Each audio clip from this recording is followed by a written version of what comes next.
Oi, eu sou a Sofia e eu tô aqui para apresentar para vocês o novo módulo do Telecurso 2000 Profissionalizante. É Metrologia, que é a ciência das medidas e das medições. Nesse módulo você vai entender a importância das medidas para a mecânica. E aqui no meu laboratório eu vou ter a ajuda do Caio, que é o estagiário que vocês já conhecem. É isso aí. Vim fazer um estágio aqui com a Sofia, que é uma ótima técnica em metrologia. E a metrologia é muito importante para a mecânica, porque ela garante o processo de fabricação, cuida dos instrumentos e ela indica os métodos de medição. Nossa, Sofia, eu achei que isso aí fosse mais simples. Tudo isso é para buscar qualidade e garantir uma intercambiabilidade de peças. E peraí, agora eu não entendi nada. Explica isso aí direito, vai. É o seguinte, imagina um carro importado rodando no Brasil e que de repente ele precise de um pistão novo. Se as medidas do pistão fabricado no Brasil não estiverem corretas, ou o pistão não entra no cilindro estrangeiro... Ou então fica folgado, prejudicando o bom funcionamento do motor, não é isso? Exatamente. A metrologia existe para garantir que o pistão fabricado aqui possa substituir o original e trabalhar perfeitamente ajustado ao cilindro produzido no país de origem. E para que essa qualidade seja atingida, é necessário o uso de instrumentos de medidas. Esse é o tema do nosso módulo. Na teleaula de hoje, você vai saber como se desenvolveu a necessidade de medir com maior exatidão e ainda vai ver como se deu o surgimento do sistema métrico.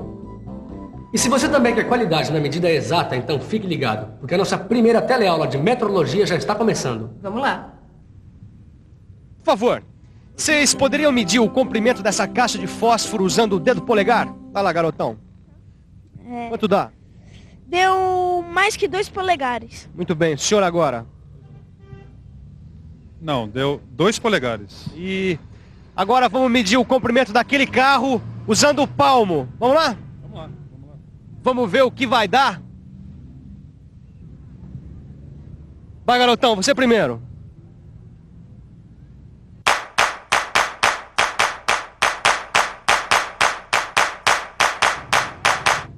Quanto deu? 25 palmos. 25 palmos.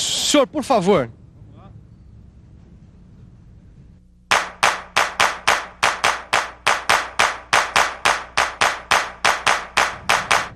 E aí, senhor, quanto deu? Deu 18 palmos. 18 palmos. Agora, para terminar, vamos medir aquela calçada ali com os pés. Vamos lá. Então, nós vamos medir essa calçada daquela ponta até aquela. Garota, é com você.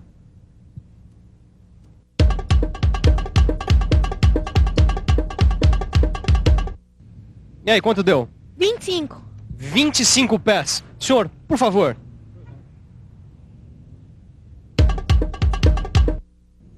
Quanto deu? Para mim, a largura da calçada deu 19 pés. 19 pés. Como você está vendo, medir desse jeito não é prático, nem tão pouco preciso.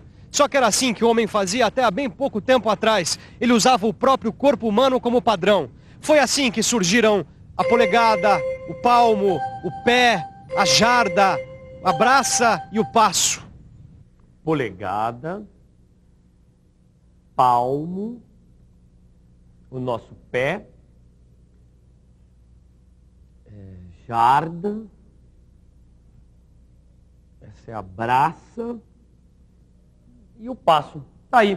Gostei, Silvano. Olha só, Tito.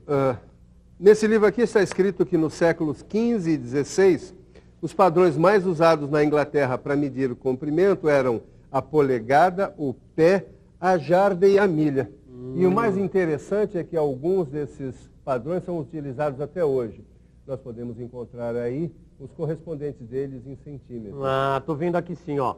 Uma polegada é igual a 2 centímetros, 54 centésimos de centímetro.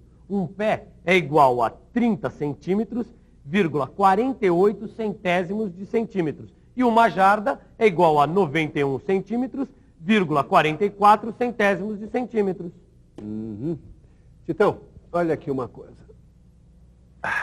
Mas o que é isso, Silva? A Bíblia? A gente vai rezar agora? Mas que rezar, Titão. Eu estou querendo te mostrar que a preocupação do homem com as medidas é muito antiga.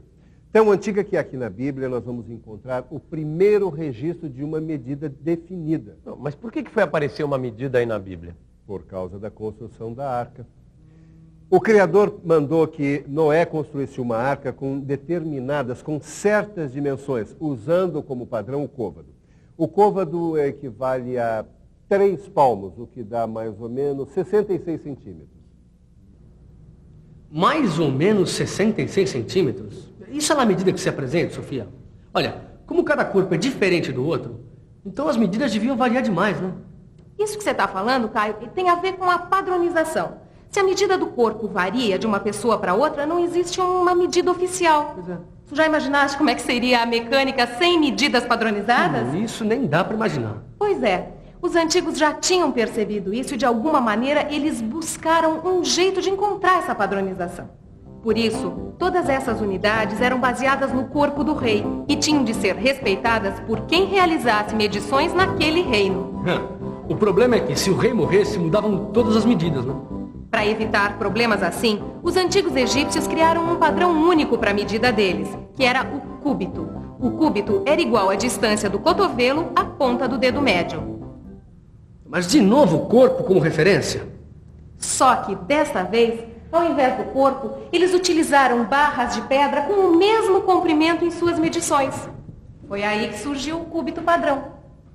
O problema é que o cúbito padrão em barra de pedra não era um instrumento muito prático para ser usado numa construção. Por isso, foram gravados comprimentos equivalentes ao cúbito padrão nas paredes dos principais templos egípcios. Assim, cada um podia conferir periodicamente o tamanho da sua barra e ficava mais fácil construir uma pirâmide. E foi exatamente o que os franceses fizeram com a toesa no século XVII. Toesa era a unidade de medida linear usada na França. Olha, esse livro aqui conta que eles materializaram a toesa em uma barra de ferro com 2 pinos nas extremidades e chumbaram essa barra na parte externa do Grand Châtelet, em Paris. Ah, pelo jeito assim, ficava à disposição de quem quisesse aferir os seus instrumentos. Mas, Silva, quanto é que valia uma toesa? A toesa equivalia a 6 pés, o que dá mais ou menos 182 centímetros e 9 décimos de centímetro. Pelo jeito, desde aquela época, os franceses sacaram a importância de se ter uma medida padrão. Aí pegaram e chumbaram a barra na parede. Pois é, e nem assim eles resolveram o problema. É que o material se desgastava com o passar do tempo e o padrão teve que ser refeito. E para que não fosse mais preciso refazer esse padrão, com o tempo surgiu um movimento procurando criar uma unidade natural. Como assim natural? O que se queria era adotar uma unidade que fosse encontrada na natureza e facilmente copiada, criando assim um padrão de medida. Tá mais do que na hora de parar com essa história de copiar as medidas do corpo humano, né? Mas eles queriam também que essa unidade natural, ela tivesse os seus submúltiplos estabelecidos segundo o sistema decimal. E esse sistema, ele foi inventado pelos hindus 4 séculos antes de Cristo. E qual foi a unidade natural encontrada? Ficou acertado que a nova unidade deveria ser igual à 10ª milionésima parte de 1/4 de meridiano terrestre. Essa nova unidade foi chamada de metro. A palavra metro vem do termo grego metron, que significa medir. Bom, para calcular o meridiano da Terra, foram escolhidos 2 astrônomos franceses, Delambre e Méchain. Utilizando a toesa como unidade, eles mediram a distância entre Dunkerque e Montjuïc, perto de Barcelona. Bom, a partir daí, foram feitos cálculos e chegou-se a uma distância. Essa distância foi materializada numa barra de platina com secção retangular, parecida com essa daqui, que tem 4,05 por 25 por 1000 milímetros. O comprimento dessa barra de platina corresponde ao comprimento da unidade padrão metro. Esse metro materializado passou a ser chamado de metro dos arquivos. Só que com o desenvolvimento da ciência, verificou-se que uma medição mais precisa do meridiano da Terra iria dar num metro um pouco diferente. Assim, a primeira definição foi substituída por uma segunda definição. De acordo com essa nova definição, o metro é a distância entre as 2 extremidades da barra de platina depositada sobre os seus pontos de mínima flexão a uma temperatura de 0 graus Celsius. Naquela época, escolheu-se essa temperatura porque ela era mais fácil de ser alcançada pelo derretimento do gelo. Só que essa segunda definição do metro também não foi a definitiva. Como o avanço científico provocou exigências tecnológicas maiores, logo viram que o metro dos arquivos apresentava alguns inconvenientes. Que tipo de inconveniente, Silva? Eu li outro dia que o paralelismo das faces não era perfeito. E, além disso, o material era relativamente mole, poderia se desgastar. E a barra também não era rígida o bastante. E aí, o que fizeram para resolver isso? Bom, para aperfeiçoar o sistema, eles fizeram um outro padrão que recebeu seção transversal em X para ter maior estabilidade. Uma adição de 10% de irídio para tornar seu material mais durável. E também 2 traços em seu plano neutro para tornar a medida mais perfeita. Olha aqui, Silva. Aqui tem a terceira definição de metro, que é de 1889. Está escrito assim. O metro é a distância entre os eixos de 2 traços principais marcados na superfície neutra do padrão internacional depositado no Bureau International de Poids et Mesures, na temperatura de 0 graus Celsius e sob uma pressão atmosférica de 760 milímetros de mercúrio e apoiado sobre os seus pontos de mínima flexão. Ufa! Como você viu, Titão, naquela época a temperatura de 0 graus Celsius continuava servindo para definir o padrão de metro. Bom, e hoje em dia, essa temperatura continua servindo como referência? Hoje em dia, a temperatura de referência para calibração de instrumentos é de 20 graus Celsius. É nessa temperatura que o metro utilizado em laboratório de metrologia, ele tem o mesmo comprimento do padrão encontrado em Sèvres, na temperatura de 0 graus Celsius. E como o 0 grau continua servindo como referência, então parece que finalmente chegaram a uma definição de metro, né? Não é bem assim, Caio. A partir de 1889 ocorreram outras modificações. Hoje o padrão em vigor no Brasil, ele é recomendado pelo Inmetro e é baseado na velocidade da luz. Na velocidade da luz? Nossa! Mas vem cá, o que é Inmetro, hein? Inmetro é o Instituto Nacional de Metrologia, Normalização e Qualidade Industrial. Ele é um órgão muito importante para a mecânica. E adotou o metro como sendo o comprimento do trajeto percorrido pela luz no vácuo, durante o intervalo de tempo de 1, dividido por 299.792.458 avos do segundo. Só que todas essas definições, elas apenas estabeleceram com uma maior exatidão o valor de uma mesma unidade que é o metro. Mas para que tanta exatidão, Sofia? Ora, porque a metalmecânica trabalha com tolerância mínima. Tolerância, diferença máxima admitida entre um valor especificado e obtido. Margem especificada como admissível para o erro em uma medida ou para discrepância em relação a um padrão. Para o pedreiro que construiu esse prédio, essa margem especificada como admissível, ou seja, a tolerância, pode se dar em centímetro. Já o marceneiro que fez esse móvel trabalha com uma tolerância em milímetro, que é 10 vezes menor que o centímetro. Agora, para o profissional de metalmecânica, essa tolerância tem que se dar em micron, que é 1000 vezes menor que o milímetro. Essa relação entre essas e outras unidades derivadas do metro, você encontra descrita no seu livro de estudo. A correta medição em todo o processo de fabricação é fundamental para se conseguir qualidade. E para que a medição seja de fato correta, é importante que o instrumento de medir esteja calibrado. Agora, tão importante quanto calibrar os seus instrumentos é revisar tudo que a gente aprendeu até agora. Vamos lá? E atenção, se liga aí que é hora da revisão.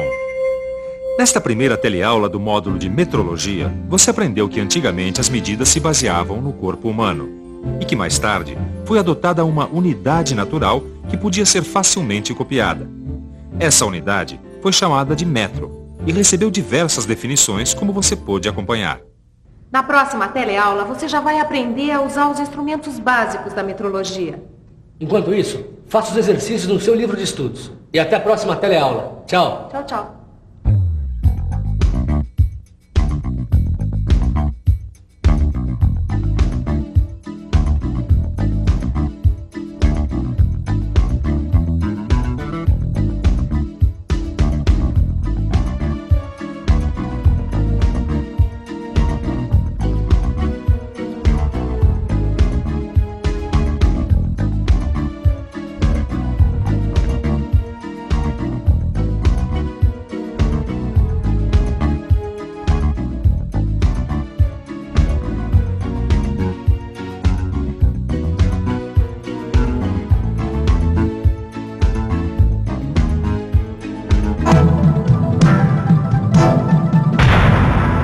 Telecurso 2000, um programa de educação do Sistema Fiesp e da Fundação Roberto Marinho.